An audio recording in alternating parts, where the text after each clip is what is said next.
Kita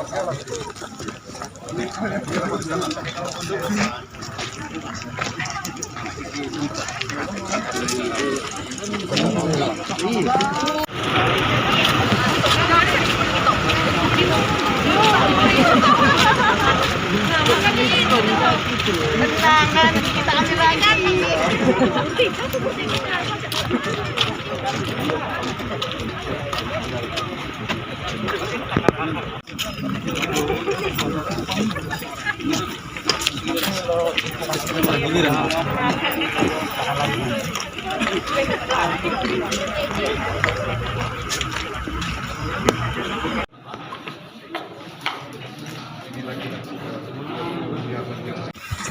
Pak, tujuan tinjauan ini apa, Pak? Iya, kita meninjau. Kemarin kita sudah menyiapkan gedung kembar untuk fasilitas daripada ODP Center, dan termasuk ODC Center kita lokalisasi di daerah Teluk Gelam ini. Nah, setelah sebulan yang lalu kita meninjau, persiapannya memang belum sempurna untuk dikatakan layak untuk keseluruhan gedung. Nah, kita lihat setelah kita lakukan perbaikan, hasilnya kita seperti kawan-kawan lihat tadi, itu sungguh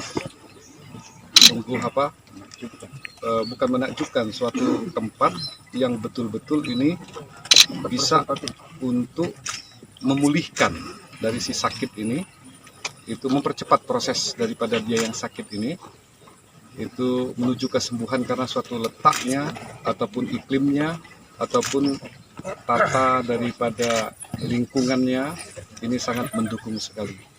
Nah, sehingga siogianya ini kita akan kembangkan nantinya ini, tempat ini akan menjadi suatu rumah sakit yang bernuansa wisata. Jadi apa istilahnya itu, ada medical tourism yang akan kita kembangkan ke depannya itu. Nah, kalau ini terjadi mungkin untuk di Indonesia, mungkin saya tidak tahu apakah sudah ada tempat-tempat lain untuk di daerah lain, kabupaten lain yang melakukan rumah sakit sekaligus untuk wisata. Nah, ini Kabupaten Oki mengarahkan ke sana.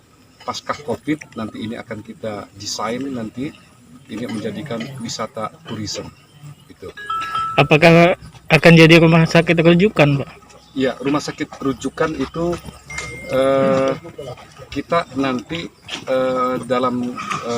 masih kita mencari suatu bentuk yang ideal. Konsultan nanti akan kita terjunkan bagaimana nanti untuk mengkajinya ini, apakah kita akan bekerja sama dengan suatu rumah sakit yang sudah ada, rumah sakit yang sudah mapan itu untuk di Indonesia ataupun di Sumatera Selatan, bekerja sama dengan kita, apakah kita sendiri tentunya yang akan mengelola ini. Tapi konsepnya di sini, sayang tentunya ini lingkungannya, alamnya ini tidak kita manfaatkan sekaligus. Jadi yang sakit sekaligus dia menjadi berwisata di sini. Pak, untuk tim medisnya Pak, ini kan sudah dipersiapkan, Pak? Tim medis kita sudah persiapkan, tapi tim medis ini sifatnya tentunya ini kita baru untuk penanggulangan daripada COVID. Itu tim medis. Kita ambil dari puskesmas, kita ambil dari rumah sakit, dokter-dokternya juga kita tempatkan di sini. Tapi kalau untuk menjadikan status dia rumah sakit, ya tidak seperti ini. Ya, peralatannya dan SDM medisnya itu memang harus secara manajerialnya harus rumah sakit gitu. Ya, ini sifatnya kita preventif untuk penanganan COVID. Ya. Jadi orang sakit itu kalau diperkatakan mungkin kalau di sini kan orang lepas-lepas untuk jalan-jalan. Jangan lupa subscribe, share, komen, dan like ya.